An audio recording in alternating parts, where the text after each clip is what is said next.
My name is Evan, and a few years ago, I took a road trip with my good friend Carter to visit some other friends from college. The drive was going to be about 15 hours. We figured we could push through in one long haul if we split the driving evenly. I took the first shift, and about 4 hours in, Carter took over. The plan was for me to get some rest while he drove, but no matter how I positioned myself in the passenger seat, I couldn't get comfortable enough to fall asleep. By the time it was my turn to take the wheel again, I was already more tired than I had been before my break. My eyelids felt heavy, but I forced them open and told myself I could handle the next stretch. What I didn't realize was that in my dazed state, I wasn't paying any attention to the gas gauge. Carter's old Chevy didn't have any fancy dashboard alerts, just a needle on the dial. I never looked at it. The first warning came when the car started sputtering. At first, I thought it was a momentary hiccup, but then the engine began to lose power. Carter stirred awake and sat up. "Out of gas?" he asked, his voice still rough from sleep. I muttered a curse under my breath and nodded. He grabbed his phone and started searching for the nearest gas station. Less than half a minute later, the Chevy slowed to a crawl, then coasted onto the shoulder as the engine died. The road around us stretched into the dark in both directions, lined only with flat, open fields. Carter checked his phone and said the nearest station was about 4 miles ahead. We debated what to do. Calling for roadside assistance would cost at least $200 for something as basic as a gas can. But for miles on foot in the middle of the night wasn't ideal either. The clock on the dashboard read 1:03 a.m. The air was still, the only light coming from a faint glow on the horizon and the occasional passing truck. In the end, Carter decided he would walk to the station, fill a can, and bring it back while I stayed with the car. I sat there watching him disappear down the road, his silhouette swallowed by darkness within a minute. I pulled out my phone and scrolled aimlessly, trying to shake off the lingering frustration at myself for letting us get into this situation. 5 minutes later, headlights appeared ahead. A car approached, but it was going much slower than it should have been on a highway like this. The limit was at least 55, yet they rolled past at maybe 20. My eyes followed them in the side mirror, and I noticed they didn't speed up after passing. In fact, they slowed even more, eventually coming to a full stop. My pulse quickened as I watched them perform a careful 3-point turn. They drove back toward me, this time crawling at 5 miles an hour. I kept my gaze forward, trying not to look directly at them, but I could feel their eyes on me through the window. Once they passed again, they picked up speed and continued in the direction Carter had gone. I gripped my phone, a creeping unease tightening in my chest. Something about the way they moved made my instincts scream that this wasn't just a curious driver offering help. I stared down the road, waiting for any sign of them returning. The silence felt heavier than before. I called Carter. The line rang until it went to voicemail. I tried again, still no answer. My mind spun with scenarios. Maybe he had bad reception. Maybe his phone was in his pocket and he didn't feel it. But another thought started to take root. What if the car I'd just seen had stopped for him? The idea of sitting still in that empty car became unbearable. I locked the doors and stepped out, determined to catch up to Carter. My legs felt stiff from sitting so long, but I forced them into a jog along the side of the road. The night was unnervingly quiet, no wind, no insects. Just the sound of my own breathing and the thud of my shoes on asphalt. Each time I stopped to catch my breath, the ringing in my ears reminded me how deep the silence ran out here. I jogged for at least 15 minutes. By now, if Carter had been walking at a normal pace, I should have caught up. I called him again. This time, I heard a faint ringing, not through the phone's speaker, but somewhere ahead and off to the right. I turned toward the field beside the road and saw a dim glow in the grass. It was his phone. I stepped carefully off the shoulder, my eyes straining to adjust to the darkness. My voice cracked as I called his name. A reply came almost immediately, but his voice was low, urgent, and I couldn't make out the words. I moved closer, and he shouted again, "Get down." I dropped to my knees and ducked into the grass just as headlights appeared from the direction we'd come. The same car rolled by, moving as slowly as before. My chest felt tight as I held my breath. The driver's head turned toward the field, scanning with the deliberate slowness of a predator. The car passed, turned around, and came by again. Each time, the driver leaned slightly toward the passenger side, his gaze sweeping over the roadside and into the field. After the fourth pass, the engine noise faded into the distance. We didn't waste a second. Carter emerged from his hiding spot, his face pale in the faint starlight. He explained in short bursts as we ran toward the gas station. When the car had first approached him, the driver had pulled over and offered him a ride. Something about his smile had been off, too forced, too wide. When Carter declined, the man stepped out of his car and began walking toward him. Carter didn't wait. He bolted off the road into the grass. The man got back into his car and began cruising slowly, probably expecting Carter to continue on the highway. But Carter stayed low, moving through the field until he could no longer see the headlights. At some point, his phone had fallen from his pocket. The gas station was still over a mile away, but once its fluorescent lights came into view, I felt my muscles finally relax. We explained everything to the cashier, who let us use their phone to call the police. We described the car in as much detail as we could remember. An officer arrived within 20 minutes and took our statements, but we were told later they never found anyone matching the description. We eventually got our gas and made it back to the Chevy, half expecting to see the other car parked nearby. Thankfully, it wasn't. We topped up the tank and drove until we were back in a busy, well-lit area before stopping again.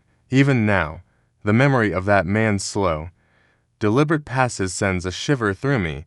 It's one thing to be stranded in the middle of nowhere, but it's another to realize that someone out there isn't trying to help. They're hunting. I have never let my gas gauge drop below a quarter tank since that night. Back in 2014, I was between jobs when my family planned a surprise 50th birthday party for my dad. It was going to be at my parents' house, 2 states away. I decided to drive instead of flying, partly to save money and partly because I had the time. I gave myself 3 days to make the trip, just to avoid the exhaustion of doing it all at once. After the first full day of driving, I pulled into a small roadside motel just after 9 at night. It wasn't the kind of place that showed up on travel blogs. The parking lot was cracked and faded. The sign was missing a few letters, and the front office smelled faintly of mildew. But it was cheap, and I was too tired to keep going. The clerk slid a key card across the counter without much conversation.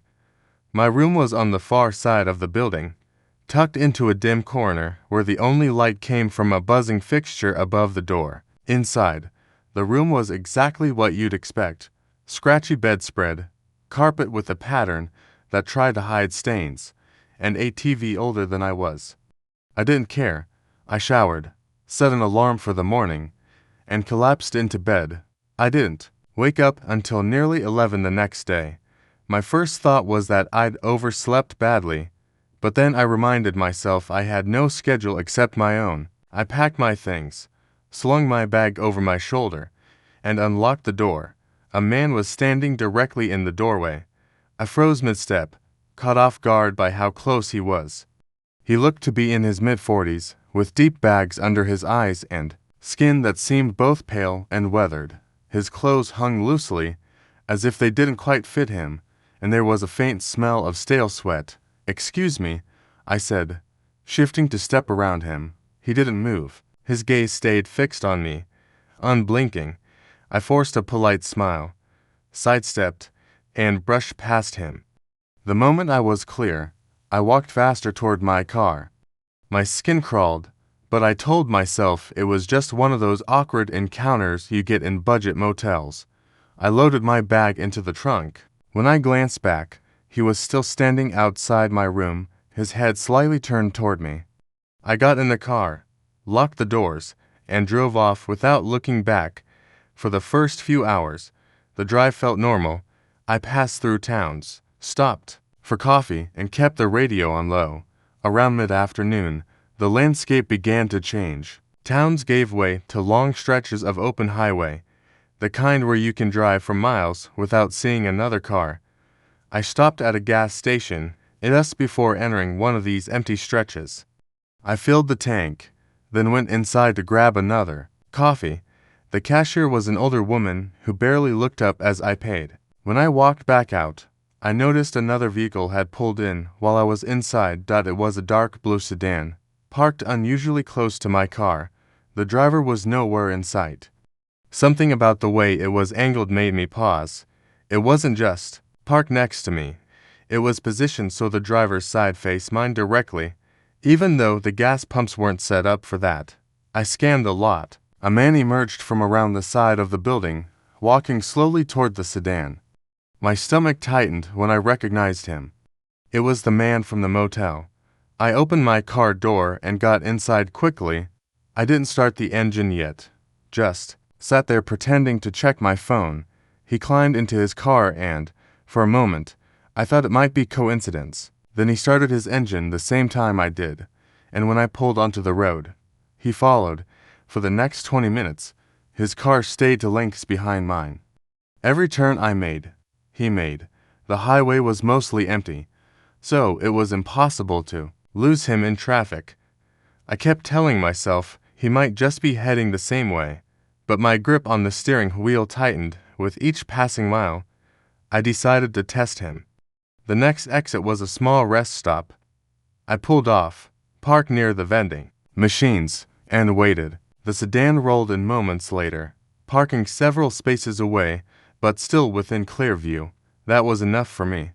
I didn't get out of the car. I put it back in gear and merged back onto the highway. He followed again. The next stretch of road had no exits for at least 30 miles, just endless forest on either side. The sun was starting to sink, the light taking on that orange hue that meant night was coming fast. My options were limited. I could either pull over and confront him or try to outpace him. I chose speed. I pressed harder on the gas, watching the speedometer climb. The sedan matched me. Every time I increased my speed, so did he. My chest was tight now, my breathing shallow. I scanned the horizon for any sign of civilization. After what felt like forever, a green highway sign appeared, a turnoff for a small town, 2 miles ahead. I took the exit without signaling, hoping the sudden move would catch him off guard. The road wound through thick trees before opening into a cluster of buildings. I made a quick right into a grocery store parking lot and pulled around to the side of the building, cutting my headlights. A few seconds later, the sedan rolled past on the main road. I waited, heart pounding, until it was out of sight. I didn't get back on the highway right away. Instead, I sat in that lot for nearly half an hour, forcing myself to believe he was gone. When I finally started driving again, I took a different route out of town that merged back onto the interstate much farther down. The rest of the day passed without seeing him again. By the time I reached my next motel for the night, the sky was pitch black. I locked the door, pulled the curtains tight, and sat on the edge of the bed, replaying the events in my mind. I never saw the man again after that trip, but I can still picture the way he stood in that motel doorway, like he was waiting for something. I have no idea how he knew where I stopped for gas or why he followed me for so long. All I know is that ever since that day, I've never booked a motel without checking the reviews and the security cameras first.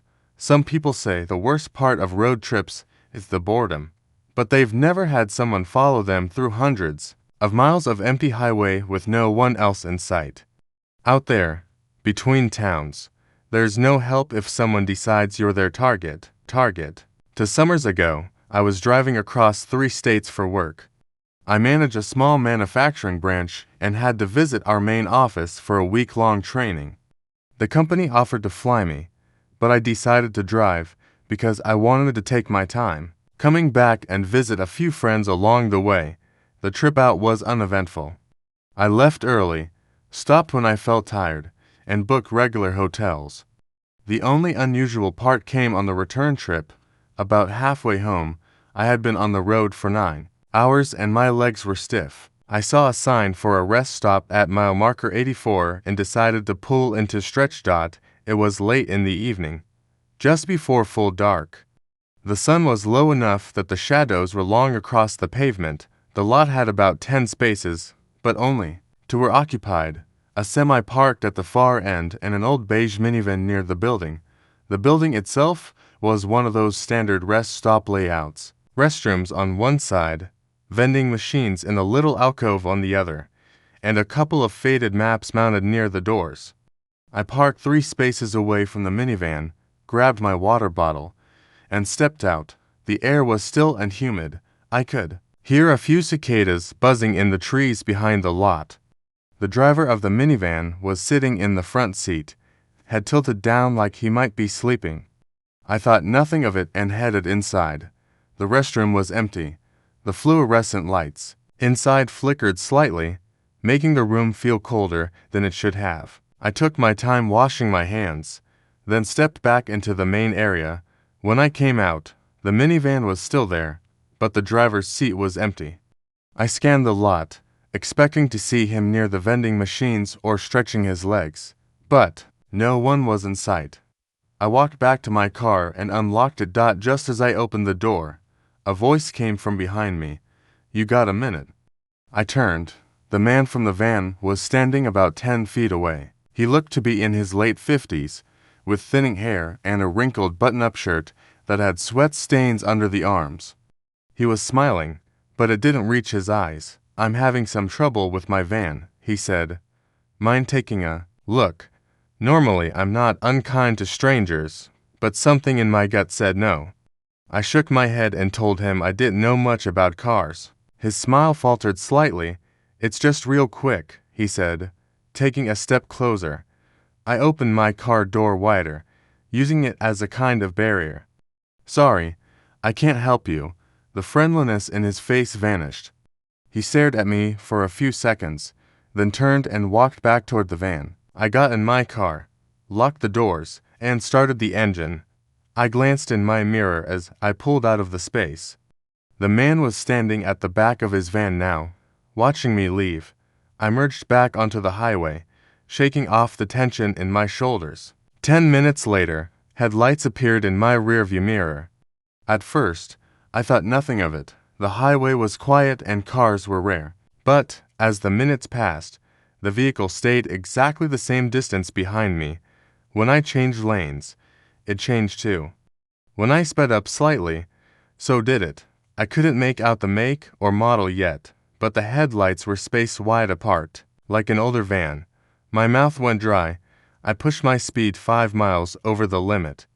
The headlights stayed locked on me. The next exit was still several miles away. I decided to try something I'd heard about, pulling briefly onto the shoulder and letting the vehicle pass. I eased onto the rumble strip, slowing just enough to invite them around. They didn't pass. They slowed with me, keeping the same distance. My hands were sweating on the wheel now. I pulled back into my lane and accelerated harder this time. The engine hummed under the strain, and the headlights kept pace. Finally, a green sign appeared ahead. Exit 92, 1 mile. I decided to take it and hope the town had a police station, or at least a busy main street. As I approached, I flicked my turn signal on at the last possible second and veered off the ramp. The van followed. My heart was pounding as the ramp curved into a small two-lane road. Street lights were sparse, but I saw a cluster of lit buildings about a quarter mile ahead. I drove straight toward them, pulling into the first open parking lot I saw, a diner with several cars parked out front.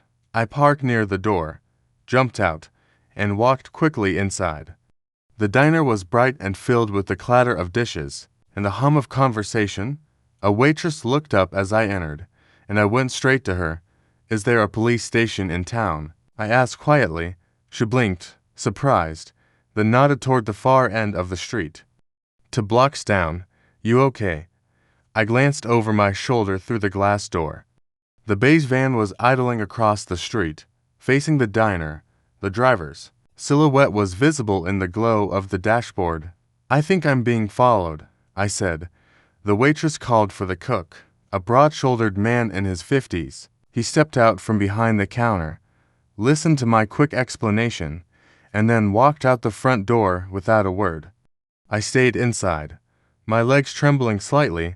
Through the window, I saw him cross the street toward the van. He leaned down to the driver's side and said something I couldn't hear. After a moment, the van's brake lights flared and it pulled away, disappearing into the night. The cook came back in and told me the driver claimed he was just heading the same way, but his tone made it clear he didn't believe it. He suggested I wait in the diner for a while before leaving. I stayed for nearly an hour, nursing a cup of coffee I didn't want. When I finally got back on the road, I took a different route entirely, adding an extra 40 minutes to my drive. I didn't see the van again, but every time headlights appeared in my mirror that night, my pulse jumped. Since then, I've avoided stopping at small, isolated rest areas whenever I can. It's not that I believe every stranger has bad intentions, but there's something about the way that man stood at the back of his van watching me leave, only to follow me onto a deserted highway, that tells me this was more than coincidence. When you're hundreds of miles from home, in a place where no one knows you, you're easy to disappear. That night, I was very aware of how quickly a routine stop can turn into something far more dangerous. I was 24 when I decided to take my first real solo road trip. It was the middle of summer, and I had a week off from work.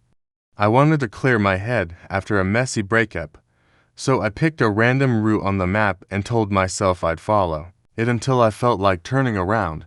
The plan was simple: small towns, old highways, and no interstates if I could help it. I wanted quiet roads and long stretches of nothing. By the second day, I had already fallen into a rhythm. Drive until my stomach growled, stop for whatever gas station food I could find, then keep going. I was somewhere in rural Arkansas when I realized I hadn't passed another car for nearly 20 minutes. The road was a narrow two-lane strip, winding between dense trees. The air was heavy, hot, and smelled faintly of pine sap.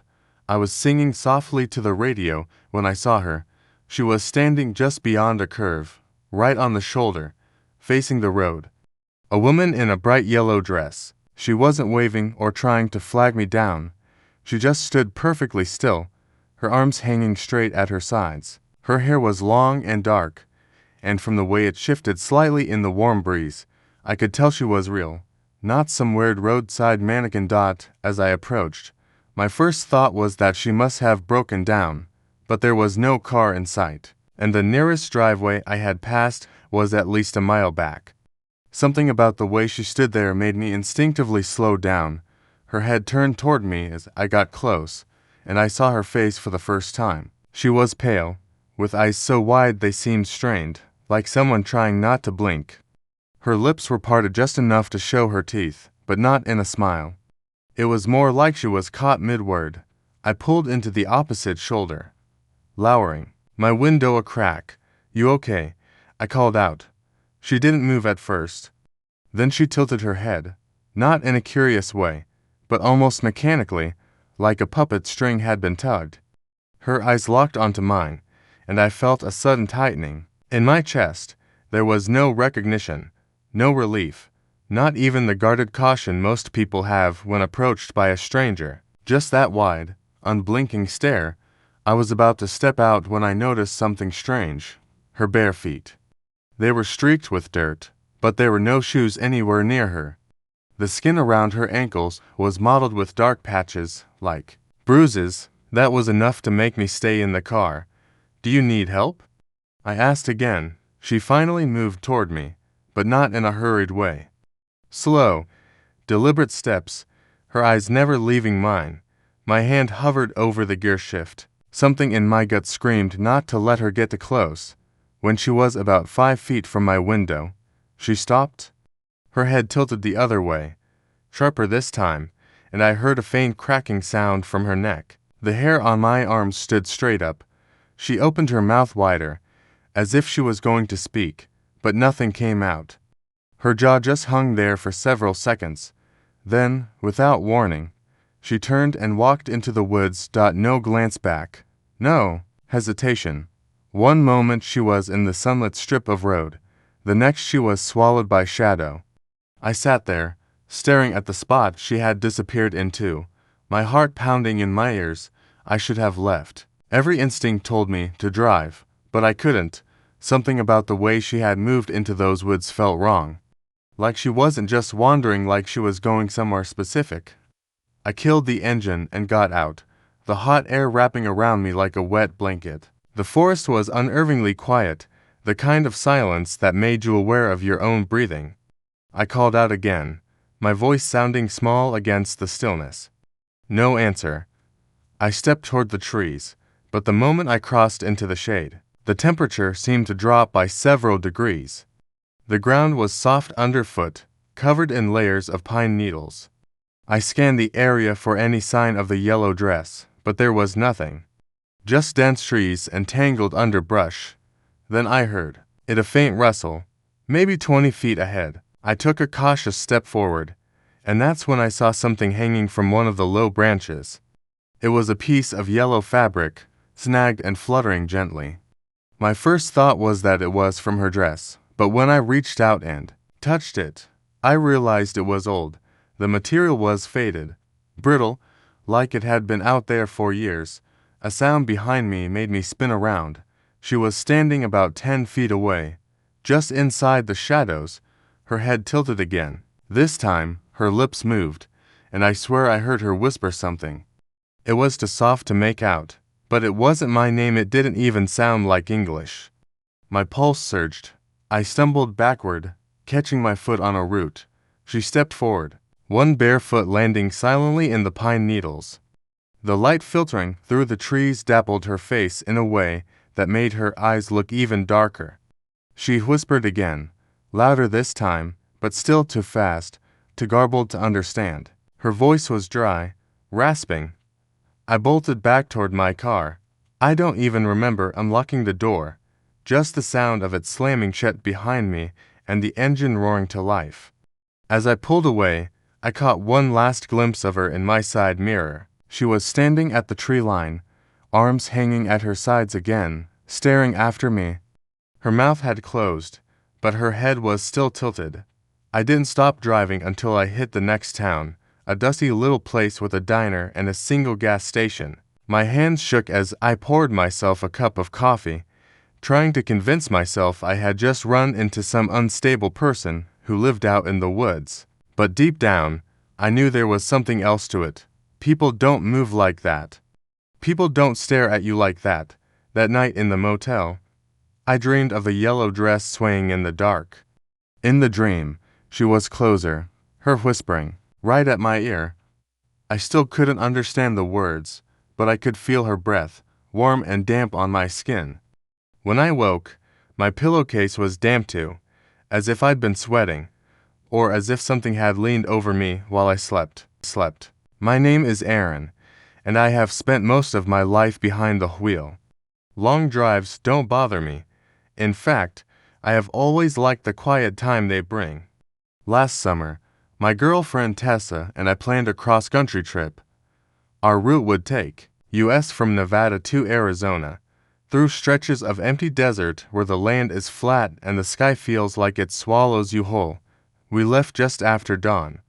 The early hours were the best time to travel that part of the country, before the sun made the air shimmer with heat. The road out of Nevada seemed endless, with mountains rising in the distance like faded ghosts. The air smelled dry and metallic. There were no towns, no gas stations, and barely any other cars. It felt like the kind of place where the world could forget you existed. We were about 4 hours into the drive when I first noticed the car. It was an old, dusty Ford Crown Victoria, the kind that used to be popular as police cruisers. It was white, but the paint looked sun-bleached and worn. At first, I thought nothing of it. Cars passed us now and then, though rarely. But after a while, I realized it wasn't passing. It just stayed behind us at a steady distance, maybe 6 or 7 car lengths back. Tessa, Check the mirror, I said. She leaned forward and glanced at it, the white one. Yeah, been back there a while. I tried to shrug it off. Maybe they're just going the same way. But in the desert, going the same way could mean hours together without another turnoff. We passed through another 30 minutes of flat road. Every time I looked in the mirror, the Crown Vic was there. Not tailgating, not too far back, just perfectly following. The desert sun flashed on its windshield, hiding whoever was inside. I tried slowing down, and the car slowed too. I sped up, and it matched me. There was no mistake now. This wasn't coincidence. I gripped the wheel tighter. They're following us. Tessa shifted in her seat. Could be nothing. Maybe they're just... No, they're keeping pace with US. On purpose. The nearest town was still at least an hour away. Out here, there was no cell signal. The only thing on either side of the highway was open desert, dry brush, and the occasional fence that stretched off into nothing. I decided to test them. I pulled into the next rest area, one of those isolated pull-offs with a single bathroom, building and a few picnic tables, the kind that always feel eerily still. The Crown Vic passed us slowly, like they were making sure we saw them. I thought maybe they would keep going, but after a short distance, they pulled onto the shoulder and stopped. We sat there for a moment, both of us staring at it from behind our windshield. The car didn't move. No one got out. Let's just get back on the road, Tessa said, her voice tight. I agreed. I pulled back onto the highway, passing the parked car. As soon as we went by, its engine roared to life, and it merged back onto the road behind us. My pulse quickened. There was no pretending now. Whoever they were, they wanted to follow. For the next hour, we drove through nothing but sun-baked asphalt and silence. I could feel my shoulders stiffen every time I glanced in the mirror. The white car never left. I tried to think of possibilities. Maybe they were lost. Maybe they needed help, but the deliberate way they kept their distance told me they knew exactly what they were doing. When we finally saw a gas station ahead, I felt a wave of relief. It was small and faded, a lonely outpost in the middle of the desert. I pulled in quickly, thinking that maybe with other people around, we could lose them or at least feel safer. The Crown Vic passed the station without stopping. I let out a breath I hadn't realized I was holding. We filled the tank, got some drinks, and lingered a bit to give them time to get far ahead. I told myself they were gone, but when we got back on the highway, I saw them again. They were waiting just beyond the bend. The sight made my stomach twist. They pulled out smoothly as we approached, slotting in behind us as if we had been connected by an invisible rope. Tessa's hands were gripping her seat belt, her eyes locked on the mirror. "This isn't random," she said. I didn't answer. My mind was racing. I thought about speeding ahead, but the desert highway stretched in a straight line for miles. If they wanted to catch up, they could. I thought about pulling over again, but that hadn't worked before. Then I saw a sign for a scenic viewpoint 2 miles ahead. It was a small turn-off onto a road that wound into the foothills. Without saying anything, I took it. The road curved and dipped, giving us brief moments out of sight from the highway. At the first sharp bend, I hit the gas hard and then pulled off into a dirt track hidden by a cluster of boulders. I killed the engine. We sat in silence, both breathing hard. I listened for the sound of the other car. A moment later, I heard the crunch of tires on gravel. The Crown Vic had followed the turnoff. Its engine growled as it slowed down. It passed the boulders, moving slowly, like the driver was scanning the area. I kept my head low, praying they wouldn't see us. They didn't stop. After a tense 30 seconds, the sound of their engine faded. I waited another 5 minutes before pulling back onto the road. We returned to the highway, heading in the opposite direction. I figured we could take a detour and rejoin our route later. For the first time in hours, the mirror showed nothing but empty road behind us. Tessa exhaled and leaned back. We lost them, but 20 minutes later, I saw it again. A white glint in the distance. The Crown Vic. This time, It was closing the gap. I felt something cold crawl up my spine. They found us again. Tess's voice cracked. How? We took a completely different road. I didn't have an answer. I pressed harder on the gas. The speedometer crept up, but so did the shape in the mirror. The road narrowed, with steep drops on one side and jagged rock walls on the other. If they tried to run us off the road here, we'd have nowhere to go. Then, without warning, the Crown Vic swerved into the oncoming lane and pulled up beside us. The windows were tinted to dark to see through. They stayed there, matching our speed, the grill of their car inches from our door. My heart hammered so hard I could hear it in my ears. What do they want? Tessa whispered. I didn't know. And then, just as suddenly, they pulled ahead. The car swerved back into our lane, cut in front of us, and slowed down. I was forced to brake hard. We crawled along at 40 miles per hour, trapped behind them. Every time I tried to pass, they blocked me. I kept expecting them to pull over and get out, but they never did. Instead, they led us for another 10 miles before taking an abrupt exit onto a dirt road. Without hesitation, they sped off into the desert, vanishing in a cloud of dust. We didn't follow. I pressed on, not slowing down until we reached the outskirts of a town. Only then did we pull into a police station to report what had happened. The officer listened, took down some details, but shrugged. Out here, he said, people drove strange sometimes. I never saw that car again, but the memory of it, the way it seemed to know where we were going, the way it appeared even after we had taken a hidden detour still makes my skin crawl. Sometimes, late at night, I imagine those tinted windows rolling down, and I wonder what I would have seen. I have always worked in construction, so I'm used to strange finds in old buildings. Hidden crawl spaces, forgotten basements, old photographs tucked into walls during renovations. Most of the time it's harmless history, but last year, during a renovation job at the old Hamilton Hotel downtown, I found something that still keeps me awake at night. The Hamilton was being gutted and restored into high-end condos. It was a huge project, the kind of contract that keeps a crew busy for months. The hotel had been shut down since the late 1980s, abandoned after a fire damaged several upper floors. From the outside, it looked like any other aging building, but inside, it was a mess. Water damage, mold, fire-scorched ceilings, and sagging plaster. Our first month on the job was demolition and clean out. My crew and I were tasked with clearing debris from the 9th floor. The hallways were long and dim, the old carpeting reeking of mildew. Most doors were swollen shut from years of humidity.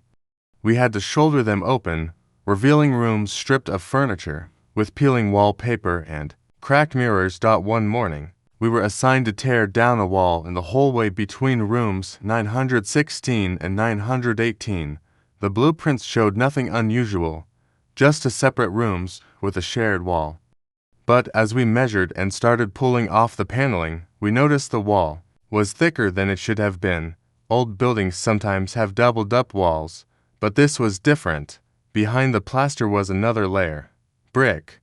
That was strange enough, but when we started chipping through the brickwork, we uncovered a hollow space. At first, I thought it was a maintenance shaft or a pipe chase.